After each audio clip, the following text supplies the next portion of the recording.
நான் சாக போறேன் அப்படின்ட்டு அழுறாங்க. ஆண்டவர் சொல்றாரு, என் பெயரை நினைவு கூறும் இடங்கள் யாவற்றிலும் நான் உன்னிடத்திலே வருவேன், வந்து உன்னை ஆசீர்வதிப்பேன் என்று ஆண்டவர் கூறுகிறார். ஆனா இன்னைக்கு பிரச்சனை என்ன தெரியுமா?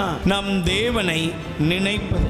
நல்ல ஜெபத்தில் வரக்கூடிய பிள்ளைகள் கூட, ஆண்டவரை தேடுகிற பிள்ளைகள் கூட, ஒரு சில பிரச்சனைகள் வந்த உடனே சிலர்லாம் உடனே போனை எடுத்த உடனே அவங்க என்ன பிரைஸ் லாட்மான உடனே நான் சாக போறேன் அப்படின்ட்டு அழுறாங்க. கடைசியில் எனக்கு தான் போன் அடிச்சுட்டு சாவரியாரு, பொறுமையாரு, செத்துறாத, சோத்திரம் சோத்திரம்னு நல்லா துதிக்கிறிய, எல்லாம் எங்கேயோட முடிஞ்சிருது, ஜெப கூட்டத்தோட முடிஞ்சிருது, ஆலயத்தோட முடிஞ்சிருது. உன் வாழ்க்கையில எல்லா சூழ்நிலையிலும் தேவன் இருக்கிறார். உன்னுடைய நினைவிலும் சிந்தையிலும் உன்னோடு பயணிக்கக்கூடிய தேவன் என்பதை நீ ஏன் இன்னமும் அறிந்து கொள்ளவில்லை? நீங்க நல்லா கவனிக்கணும். அதனாலதான் ஆண்டவர் சொல்றாரு, என்னுடைய பெயரை நீங்கள் நினைவு கூறும் இடங்கள் யாவற்றிலும் நான் இறங்கி வருவேன், அங்கே உங்களை ஆசீர்வதிப்பேன்.